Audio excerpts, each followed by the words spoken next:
I thought this was a good time to reflect about over a decade of peer-to-peer research. And I started looking at some of the things that we got right, some of the things that we probably could have done better. And one of the things that I wanted to discuss today is something that has not been very much discussed. Is the economic side of things about peer-to-peer. But before that, I'm going to go a bit of the intro of peer-to-peer networks. I'm going to talk a bit about the content distribution side of things, not so much the service side of things. And I'm going to update some of the traffic trends, some of the reports that we're gathering from our network, so we get a health check of what's happening with peer-to-peer networks today and what happened after mega upload shutdown and so forth. And discuss a bit of what is the current tussle with ISPs and how we can design peer-to-peer systems that that are more friendly to this bulk transfer. Now, before coming here, I did a bit of a check on Google. I just went to Google Trends and I wrote down peer-to-peer, and this is what I got. This is the popularity of peer-to-peer queries over the years. And you can see that the area goes really, really hot around 2003, 2004. And then since then it's been declining, it's been coming down, and continuously steadily comes down because of the flow. If I think about, but still, if you look at peer-to-peer, it's pretty much everywhere in today's internet. There is peer-to-peer voice. There is Spotify, which is peer-to-peer for content distribution. On audio, there is BitTorrent that builds large file dissemination without having to wait for IP multicast. There is peer-to-peer data syncing.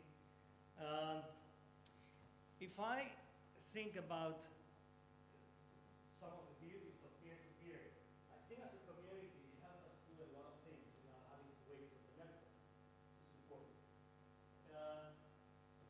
It helps us have a playground without having to wait for all the routers in the world to be updated, without having to wait for the ISPs to implement new policies. And in a sense, it created the ferment for a whole lot of innovations that now we're seeing rippling into the core of the network. We're seeing coming down into data centers. We're seeing coming down into the design of the future internet. And in a sense, the previous graph, this one, it's a bit deceiving because probably peer-to-peer networks as such are, the interest is declining, but whatever we learn from there during all these years is actually nourishing a lot of the modern networking in data centers and the core of the network. Now, in a sense, peer-to-peer did whatever packet network had done into time multiplexing, which was reuse channels across time. Peer-to-peer started doing space multiplexing, so it started leveraging all these resources and use resources across the network in the different nodes. And when I see peer-to-peer, I think there were two main lines of research. One was dealing with search, and the other one was dealing with content distribution. Probably Peter will talk more about tomorrow on the search part and all the research that went into DHTs and so forth. I'm going to focus more on the content distribution side. If you look at content distribution, I think from the beginning the internet has been struggling to do a lot of the broadcast content distribution. One of the main examples was this. It was during September 11. This was a time when people were rushing into the web to try to understand what was happening with the relatives or the latest news. And the page on the left is a normal day of the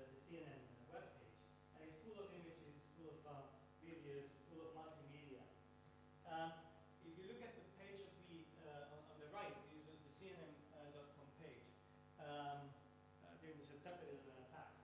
Basically, they had to strip down all sorts of multimedia content out of the web page and make this a very clear messages. It was purely text and one image. At a certain point, they even remove the image. And that was a clear sign that the internet was not ready for prime time broadcasting. It was not like the radio. They just turn it on and it works. It was not like the TV that worked everywhere without any glitches. The internet had some struggles dealing with it, even with CDNs at the time, when we were having really huge flash crowds in very short periods of time. Even the existing infrastructure was struggling with it. And I think this was soon realized during the design of the internet. Frank Jacobson said that a very nice way of solving this is with web caching.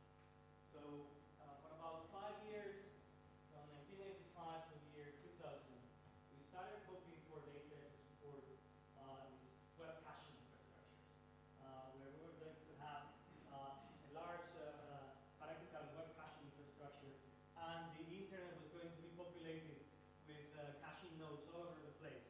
This was the idea for a US hierarchical caching infrastructure provided by LNR, where it had 3 tiers of web caching. It was the top tier, the second tier, and then the third tier of web caching.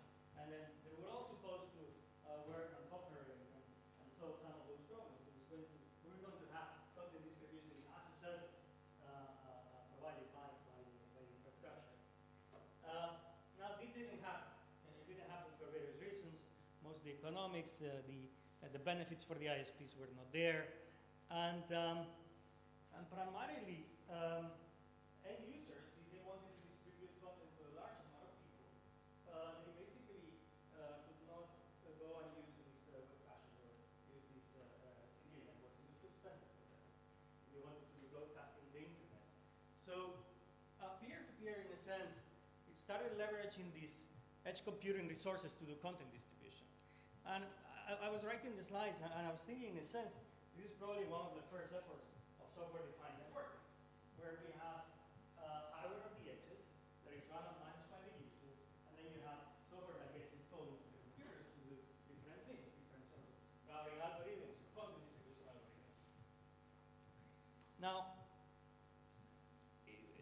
the way I see the peer-to-peer content distribution side, I think there were 3 main innovations that happened here. The first one was the chunking and the swarming. The second one was the rare search algorithm. The third one was the tit for tat. I'm going to describe. I'm going to go through them really quickly because I want to bring a point of view of the socioeconomics of the peer-to-peer. Now, the chunking and the swarming, I think at a certain point we realized that we could take use replication and diversity to speed up the download times, relax the peer-to-peer selection. We were connecting to multiple of them in parallel, and we were downloading chunks at the maximum rate we could. Since these peers were very flaky, we had to improve the chances of maximizing the download rates without having to commit to a single server. And then the second part was the BitTorrent took this swarming approach and it made it scale to millions of users. Now, one thing that nice that I think BitTorrent did very well was that it centralized all that it could. I mean, it centralized only where it must, where it had to. So most of the search happened centralized, on a centralized tracker, and only the content distribution side was happening distributed. And I think that's a learning for the computer science community, where when we started doing a lot of peer-to-peer, we did, sometimes we went to the extreme and doing everything distributed computing, and we created this very hard problem, and obviously in this very hard problem we could all find some interesting research ideas to work on, but practically many things still work very well in centralized manner. The 2 parts that BitTorrent brought that were very interesting was the rarest first and the tit for tat. And if you look at peer-to-peer systems, the way I look at it is very large scale socioeconomic systems, where peers cooperate collectively to achieve their goals, where no peer in the system controls everything, and at the end of the day, is the people that are in control of this. I'm going to do a quick discussion of the rarest first algorithm, and to do that, I'm going to first ask you about this very simple exercise. Imagine that what you have is a user that wants to get a file, and this file is built out of k chunks. Right? Now, if you have k chunks and then you have n balls, which are the number of pieces that you're going to throw into this user, and if you don't have any information in the system, how many balls do you think you would need to throw into this user so at least you have one ball per each of the buckets? Now, if you have k buckets, if the file size is k, then your attempt, and the number of attempts that you have to do could be any of these numbers. And if you do, for some very simple math, it turns out that the number of attempts that you have to do is k log k. So the number of buckets that you have in the file multiplied times the logarithm of that file. Now, this is very similar to the coupon collectors problem. And I'm going to show you a simulation of this. Let me see.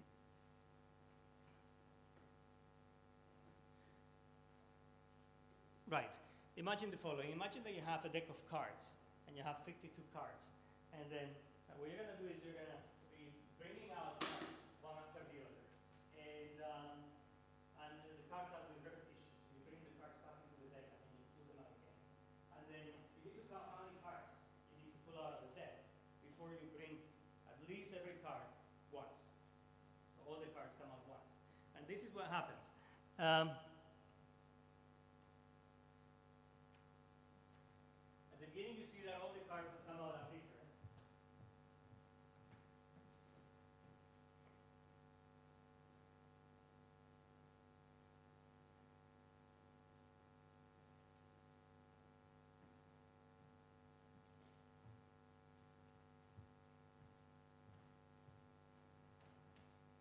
But eventually things slow down. Right? It's harder.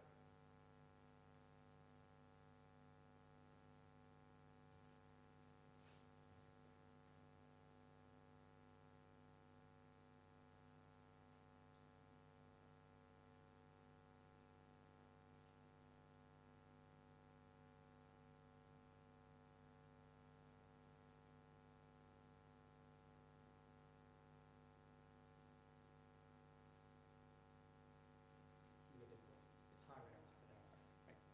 Now,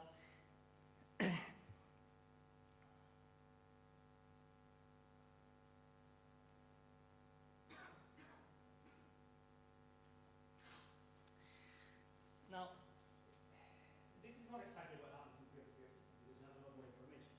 Right? It's not like you're putting out a random card all the time.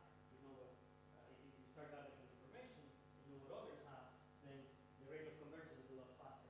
Now, I think there's first, it was a way to make this converge a lot faster. It was a way to create a lot more diversity, ensure that there were enough pieces out there in the system for everybody to download, so you don't have to repeat, and every time that you have an encounter with another peer, that you maximize the chances of getting something to download. In a sense, rare space is a heuristic to maximize entropy of the system. And then there was another body of work that tried to use coding techniques to achieve maximum entropy and ensure that really the chances of encountering any user with any piece that didn't have a chance to give you something useful were maximized.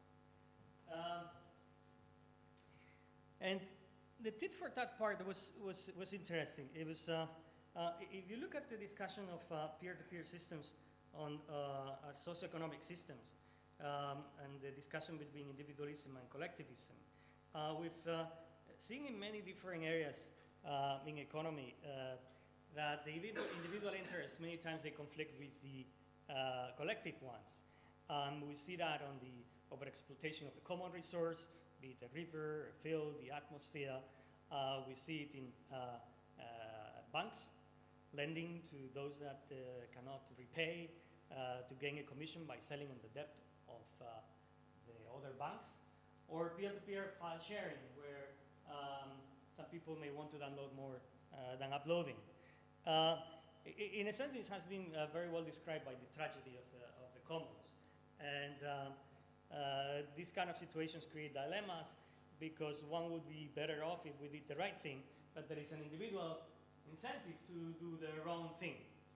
And this happens all over the place in peer-to-peer systems. If you remember what Alexor's tournament did with this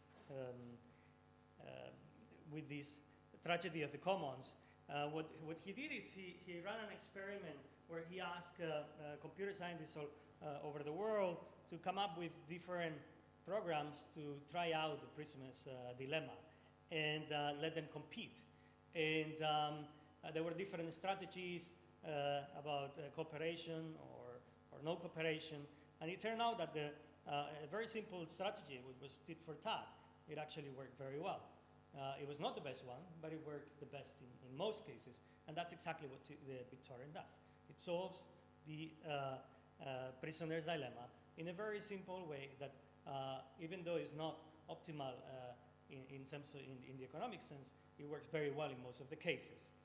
And now what we have is this global ecology of BitTorrent clients that are implementing different techniques for cooperation. Some of them they're good, they're nice. Some of them they're trying to be nasty and they're trying to cheat.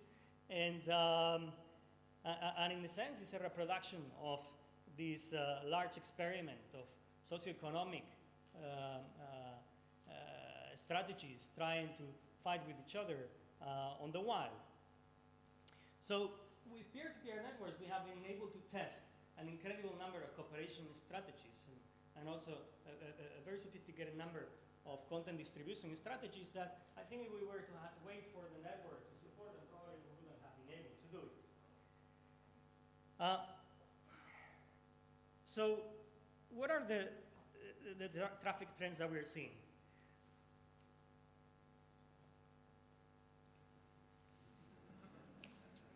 Well, in a sense, this is a picture taken in the north of Spain. We know that peer-to-peer for a lot of the movie companies. So it's been a tremendous success. These peer-to-peer networks running 24/7 all over the world, no centralized management, and being able to do large-scale distribution. If I'm going to show you now some statistics about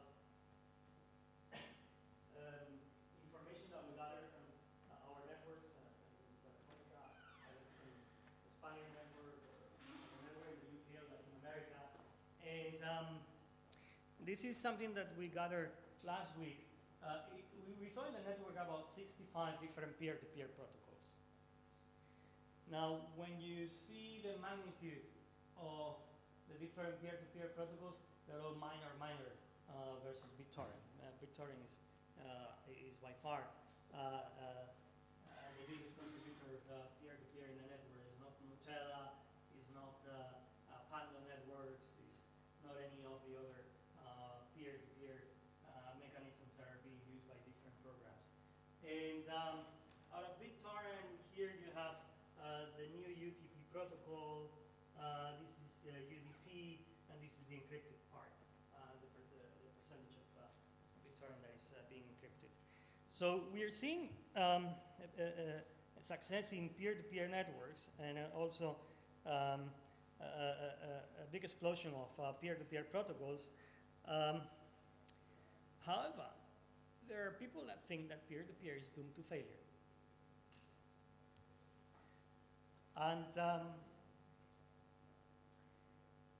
And the reason, and if you look at the traffic trends, it's showing that way. If you look at the ratio of down to up, we're seeing over the years a lot more down traffic than up traffic, which is metric for having more direct downloads than peer-to-peer traffic. If you want to look at it deeper, this is what happened. Quarter over quarter, year over year, we're seeing over the last 5 years a decline in peer-to-peer traffic. And instead, we're seeing a much bigger increase in web traffic and direct downloads. And I think that's because in the long run, it's probably easier and cheaper to use cloud computing and the core network resources than the peer-to-peer networks. Because the peer-to-peer networks are using probably the most expensive part of the network to do the distribution. And also there is an added complexity to manage and handle all these systems.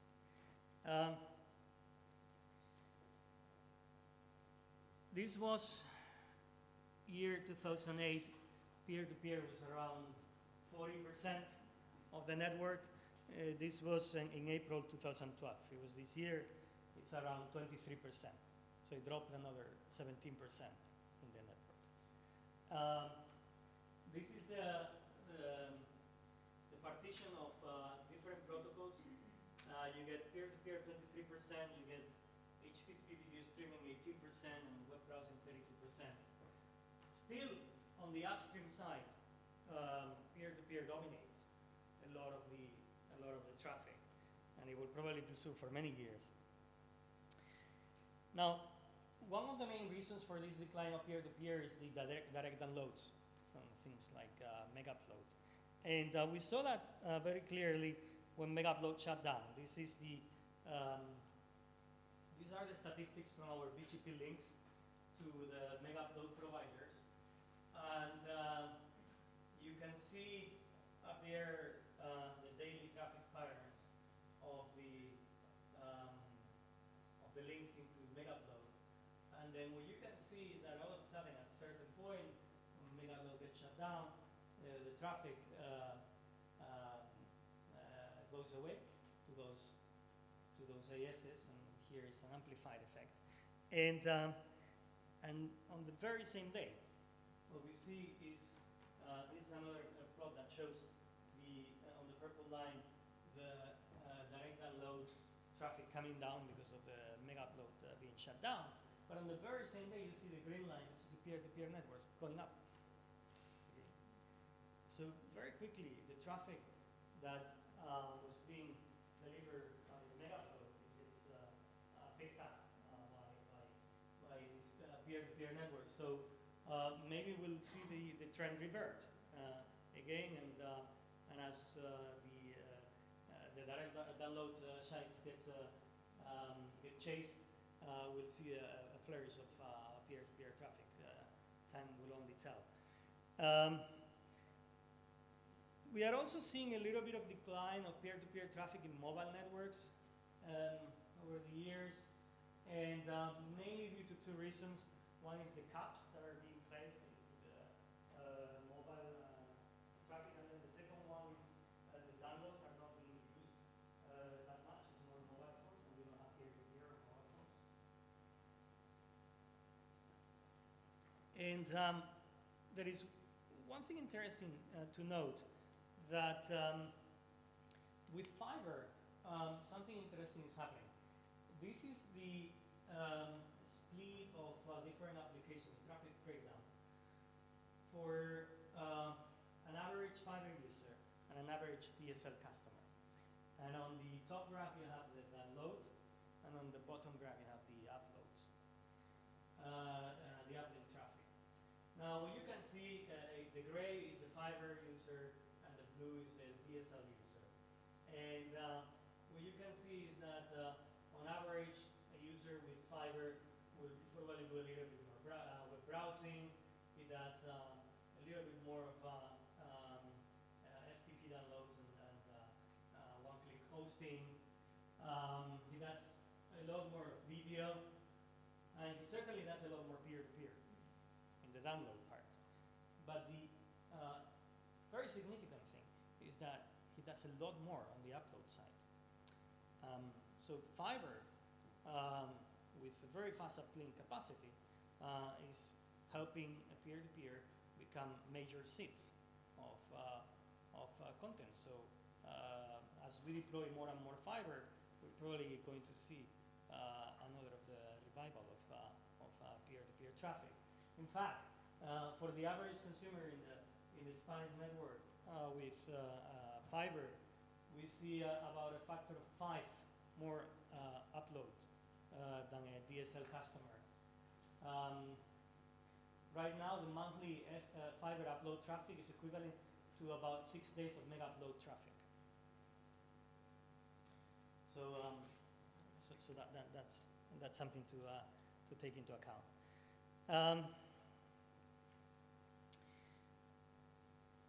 And I think that the same beauty that has made peer-to-peer networks work outside of the system and being able to get deployed without having to rely on any infrastructure support and run on users' machines, being able to just update your software and test out a new routing, content distribution, or socioeconomic system.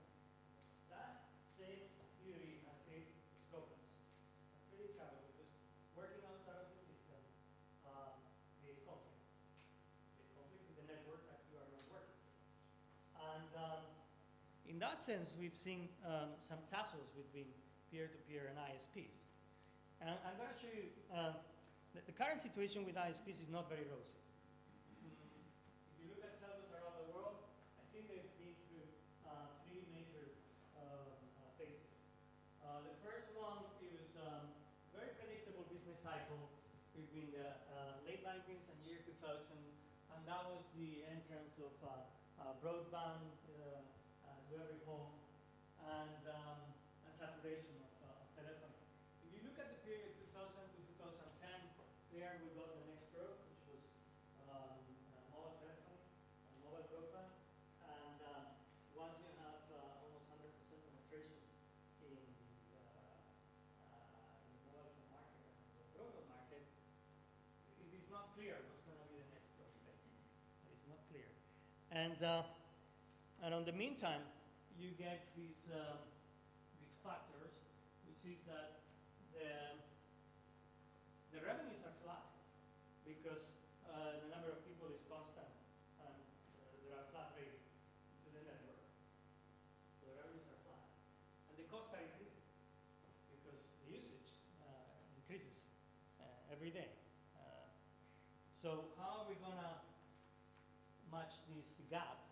It's either through better technology or through different economic model. This is a plot that shows the peering imbalances of most ISP today. The balls represent the different content providers or ISP networks. Their size is the amount of traffic volume that they pump. And an order on the y-axis by the asymmetry, the ratio of traffic in to traffic out. Just to give you an idea, direct and lows, they have an asymmetry ratio of around 54. Peer-to-peer networks, they have an asymmetry ratio roughly of 1.19. Now, a lot of the internet uses these free peering exchange points. And in there, what is assumed is that you have more or less a balanced peering ratio. But what we're seeing over the last 5 years with the emergence of mega uploads, direct downloads, video streaming, Hulus, and so forth, is a move of this graph all the way up. So we're getting imbalanced ratios in the order of 20 to 1 or 30 to 1. Where the imbalanced ratio is supposed to be 1 to 2, 1 to 3. And this is creating a lot of stress into the network and into the economics of the system. And the final part is, if you look at the economics of an ISP,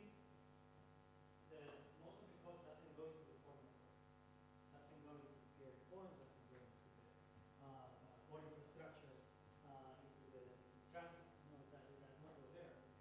If you look at this is the the cost of an ISP, whether in the platforms, in the network core, in the transport, in the IP network, in the aggregation. And if you look at the highest cost of all the chain in the ISP, it goes into the access network, it goes into the very last mile. 60% of the cost goes there. And the reason is because there is a lot more higher capillarity in that part, managing and installing fibers, fixing the last mile is a lot more expensive than dealing with the transatlantic pipe between Lisbon and Miami. And out of that cost, out of that 60% that goes into the access network, the biggest cost in there is not infrastructure, it's actually operations. And the reason is because on the internet we get a funny thing. We mix two different economies. We mix the digital economy, which scales very well. We have more computers and we have more resources. Computer science, we don't have to do that. And we invent every time newer things and makes it scale very well. And then you go into the other side of the world, and it's a very physical economy. It's people going around and fixing the wires and going to your home and installing the cable and DSL. Just as a number, Telefónica has 125,000 employees. Out of that 125,000, 85,000 are personnel that are answering phone calls. They are support service. Are people that are going into the homes and making sure that things are working well, that people have configured their routers properly, open their ports, and every time somebody goes home, it's 50 euros. It takes you about 2 years to recover that revenue. So these two things, the changing imbalance into the networks and the higher cost into the access network, which is a very human labor-intensive cost, are stressing the economics of the ISPs. And in a sense, what we're seeing is a new type of bottlenecks that did not exist before. We used to have technical bottlenecks, and now what we're having is economic bottlenecks. And peer-to-peer networks have always been a bit at a tussle with networks. And let me discuss a little bit about my division of peer-to-peer networks. I think there are two types of peer-to-peer networks. Those are run by the users, and those that are used by content providers to decrease their content distribution costs. And they have two different types of economics. If you look at the peer-to-peer networks that are managed by users, in a sense, ISPs at the beginning loved it, right? They would get more broadband customers, and I think they must be kicking themselves for not having charged per volume during the peer-to-peer growth, but so be it. And but unfortunately, there are some fundamental limits in there. P2P protocols allow the end hosts to pretty much fill their access bandwidth constantly, and the access bandwidth could not exceed the total backbone capacity. But if you sum up all the access capacity, you probably get to the point that probably the core, the internet is easily oversubscribed. And this increase in traffic comes without an increase in revenue. The users got a lot of value out of the peer-to-peer network, but nobody got paid extra for it. And eventually ISPs will reach customer saturation, and then you get into these conflicts between the overlay and the underlay. And as I was saying before, what usually emerges is these economic bottlenecks that are appearing to the network. That is not that we don't have the latest and greatest router or fiber optic to deploy, it's just that it doesn't make economic sense to deploy. And we've seen a few ISPs going about and throttling peer-to-peer networks. We created a tool a few years ago where basically we could monitor from one single vantage point what is it that different ISPs were doing across the world with peer-to-peer networks. And we could create a map like this where we were saying, well, this is the speed that peer-to-peer networks are being given in different countries all over the world. And then you could zoom into some countries, and for instance, you could go into the UK and see what was happening with different ISP providers. And you were seeing is that at certain points of the day, for instance, with British Telecom, they were throttling some of the peer-to-peer traffic to let other type of more interactive traffic go through. And it was not the only ISP, there were other ISPs doing similar things. You get Orange doing some similar thing, PlusNet doing a similar thing, and it was not the only country. If you look at Canada, this was a similar situation where you get Bell Canada backbone doing throttling over the peak hours where peer-to-peer traffic had to leave room into the network for more interactive sort of applications.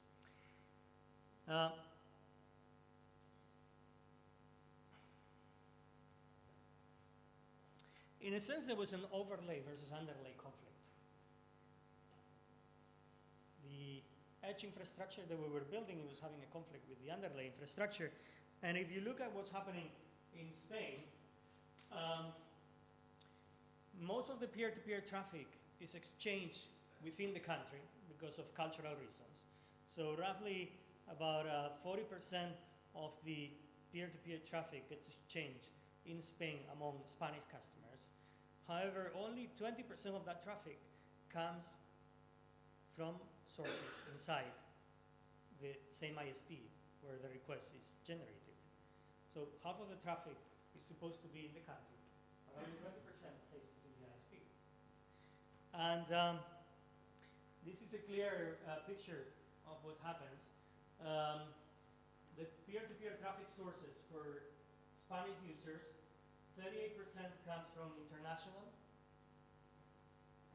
So almost 40% comes from countries like Asia, other countries in Europe, Latin America, the US.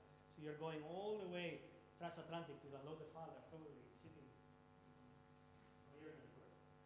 And what gets worse is that about 40% of the traffic gets downloaded from other networks that are not within, from other customers that are not within your network. Only 20% of the traffic gets downloaded from your network. And this creates a number of problems. Obviously, there can be a number of solutions. You know, you could filter peer-to-peer traffic, but I don't think that's the right way to go, and it reduces revenue for everybody. Adding caches is probably hard to maintain, and you create legal problems. You could establish new ISP relationships, but they take time and effort. And you could redirect traffic to less expensive peering points, but it's often not possible. There was an attempt to fix this problem and have ISPs and peer-to-peer networks cooperate, and that was using the P2P protocol. And we did some tests and trying to understand what would be the benefits of P2P in our network. And you would see that, for instance, with peer-to-peer, current peer-to-peer systems alone, the amount of traffic that would stay within Telefónica Spain would be very small, and a lot would go to other peers and to the international path. With P2P, it would be the opposite. A lot of the traffic would stay within the Telefónica Spain network, and very little would go into the peers, ISPs, or into the wholesale traffic. The problem with P2P is that too many parties need to be involved for it to work. And so far, I think it's more on the standardization arena, and I'm not sure that it's ever going to happen. Well, what about the content providers manage peer-to-peer systems? This is what happens with when the BBC tries to use peer-to-peer networks, or the content providers like Spotify used to try to use peer-to-peer networks, but we soon see that ISPs start complaining again. Why? Well, it's simple economics, or maybe not so simple economics. Imagine that a content provider comes to an ISP and says, look, I don't need to buy bandwidth from you anymore. You know, I need to distribute millions of movies into my users, but I'm not going to buy bandwidth from you. And the ISP says, what happened? Why not? And he said, well, look, I'm going to use peer-to-peer, and I'm going to send one packet, and then you send millions of them. Your peers are going to send all the millions of them, and I won't pay a dime. Right? So the ISP will say, you must be joking. Right? So one solution could be for the ISPs to start charging users by volume or put limits. However, this would be the peer-to-peer for content providers. Why? Because content providers will tell the users, you know, I can sell you some nice content. And the users will say, cool, I will buy it. But there is this dotted line that says, oh, and by the way, you need to pay to send it to other people. And the users will say, you must be joking. Right? So the morale is that one way or another, legitimate content providers will have to pay for the distribution, and current peer-to-peer models do not fit well the current economic model of the ISPs. Now, we could go into changing peer-to-peer behavior. And there are several ways in which we can try to do this. We can try to take peer-to-peer networks and make them more friendly to the network, and try to make sure that they're more aware of the congestion, and they back off during the congestion times, and they use the valet times of the network.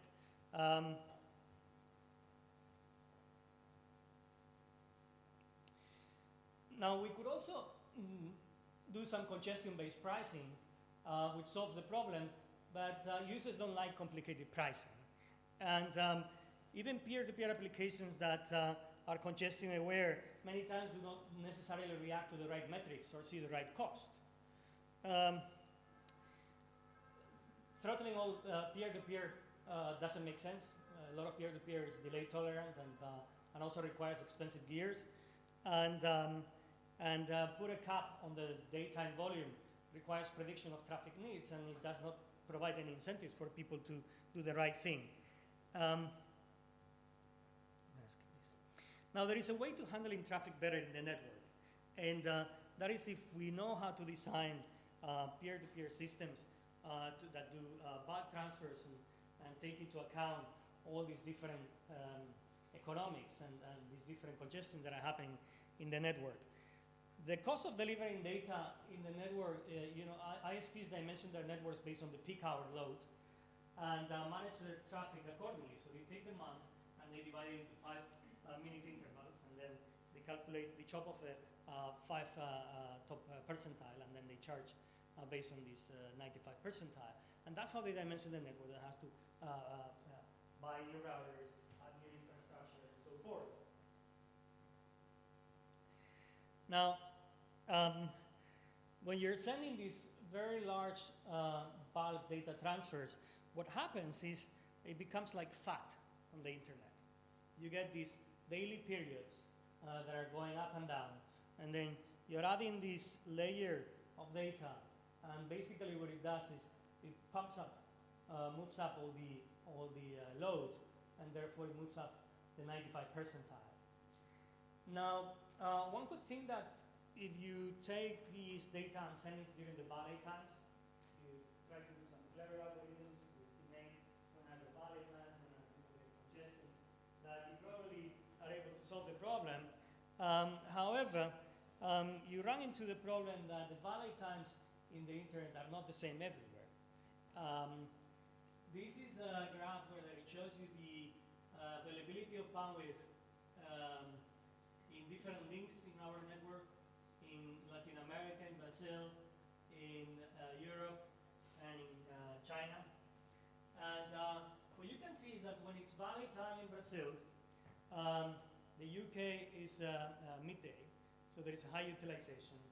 And in China, it's peak time. So what you get is these decoupled valley times and peak times across the world that appear and pop up at different places. And they may not have to do only with time of the day, they may have to do with the traffic mix that you're getting into the network. The main problem is how the internet has been designed. If we look at other industries that transport goods and not content, they're very good at, for instance, the physical industry, they're very good at moving things in space. So they have trucks, and they have airplanes, and they have boats, But they're also very good at moving things in time. They build warehouses where they can store things and keep them for a while to minimize the delivery times. And they have very sophisticated algorithms to decide when to use the plane or when to store it physically in a warehouse. If we look at what happens in the internet, we mostly have mechanisms to move things over space, but not to move things over time. We do a little bit with TCP, we use some buffers, we wait for it a little bit, but we haven't designed infrastructure and the internet to have these warehouses where things wait for a while and mimic the infrastructure that we have in the physical delivery system. But this is possible if you start thinking about having storage around at different places, and then you have these links that come up and become available, and you get congestion at different places in the world, at different times of the day. You can design a system that basically tries to stitch together all these different available capacity across the world to make sure that you leverage the valley times whenever you can. You wait at a certain point until the next valley time appears. You start writing the net, causing the least of the harms to the network. We designed a system like that, and we did some experiments on how much data you could transfer over the network from one point of the world to another point of the world by using these intermediate storage nodes that are aware of the peaks and the valleys that appear in the network and that store things at the right place at the right time. And we basically realized that we could move roughly 5 times more bytes while being ISP friendly than many of the other techniques that you could imagine, from using multipath to using end-to-end delivery to using any other peer-to-peer mechanism. So I think as a conclusion, if I look at the last years, peer-to-peer has been really great as a tool for trying out and testing out new designs and become the ferment of a lot of new ideas that are now percolating into the core of the network, are percolating into data centers with DHTs, into new and better content distribution algorithms. But this has come at a price, and the price is that the economics are still not clear and the interactions with the ISPs are not optimal. Who made money with ISP, with peer-to-peer? Well, I think ISPs did early on, probably no later. The record companies probably lost, but then you have Spotify that is showing a way for making money with music. The cinema probably lost too. There were some strange characters that made money, like ad companies putting ads into the tracker sites, so you always get a whole new ecosystem of people that make money of all these opportunities. And then in terms of research, I think there have been some very good ideas that have made it out there, and others that probably were overcomplicated for what we were trying to solve.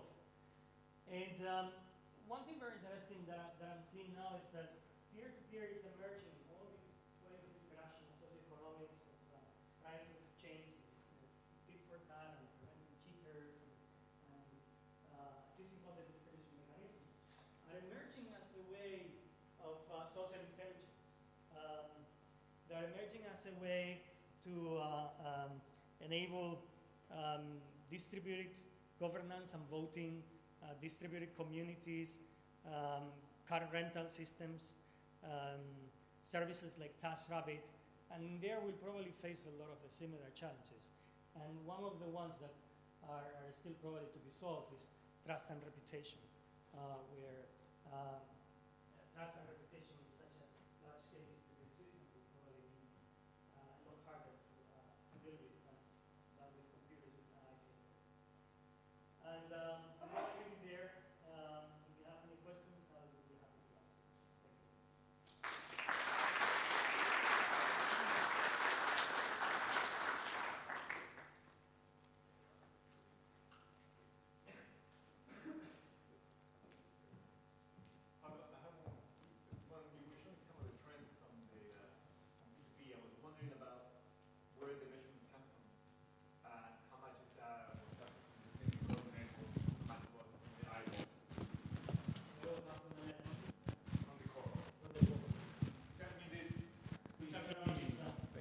we've seen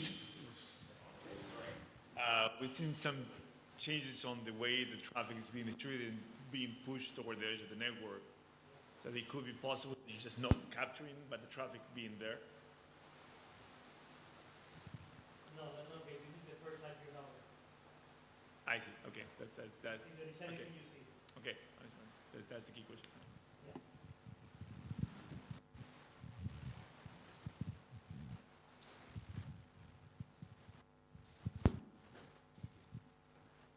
If you talked about the future of peer-to-peer and these trends, you mainly focus on network efficiency aspects and economic aspects.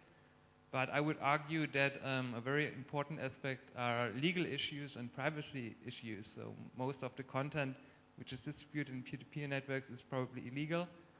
And if you, for example, look at this plot with the shutdown of Mega Upload, this was also clearly a legal aspect. So maybe the future of peer-to-peer mainly depends on the future of some legal issues and privacy concerns. So what's your opinion on this topic?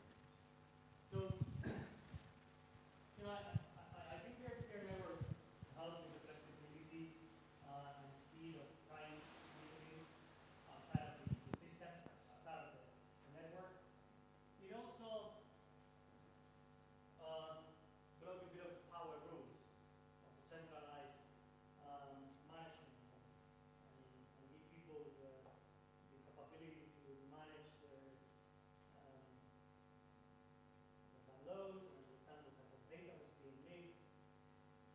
I'm a bit more skeptical about that. I see and it would be nice that we could implement this, like a completely distributed Facebook system or a completely distributed Google search system. So we don't centralize so much power into certain entities. If I look at the effort like diaspora and similar, they're not succeeding. I think the incentives are not there. I think the incentives for people to keep privacy and trust, I don't think there's enough awareness in the general public for them to go ahead and deploy their own peer-to-peer infrastructure. I'm not saying it will not happen, but I think we're far from there.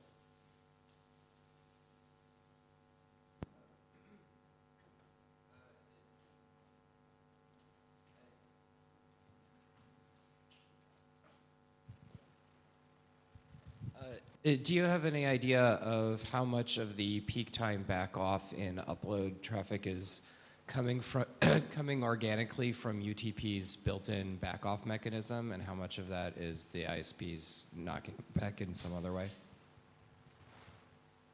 The back off on the peer-to-peer traffic? Yeah. So the blocks that I show, what happens is it's not a back off on the peer-to-peer traffic. It's a back off on the rest of the traffic, mostly. So what happens is that during the night, there is no direct downloads because there is no interactive traffic. Now, But is there you're saying there isn't a notable reduction in peer-to-peer usage during peak times? that I don't know. Probably there is. I haven't been able, I don't know, we haven't measured. But the valley times that appear over the night, that's because of the back of the rest of the application. Right. I was referring. Yeah, because UTP is designed intentionally to back off when things get at capacity.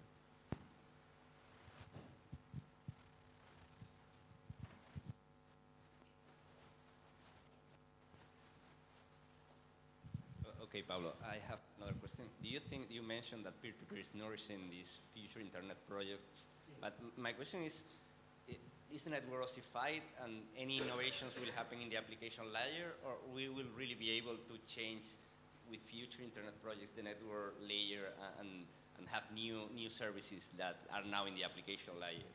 I think it's happening. It's happening, but it's happening, for example, it's happening in the data center. If you look at data center design, they're like the micro internet, where you get a lot of peer-to-peer protocols being implemented there, with PHPs, ways to flash updates into thousands of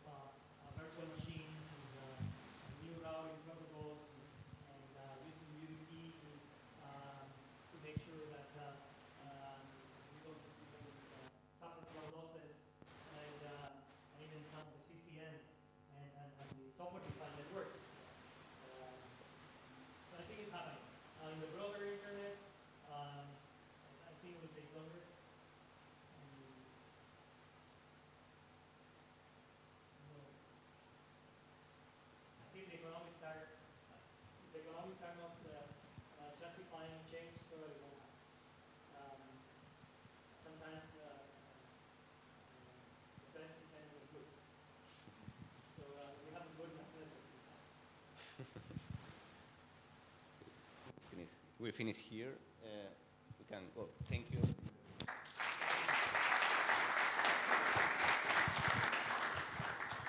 Okay, so now we have a little delay. That is 5 minutes. We can shift a little direction. So like 5-10 minutes as much. We have now the coffee break here in the terrace. So it's just over here, and then we will get you to the other room for the next of the sessions. Thank you.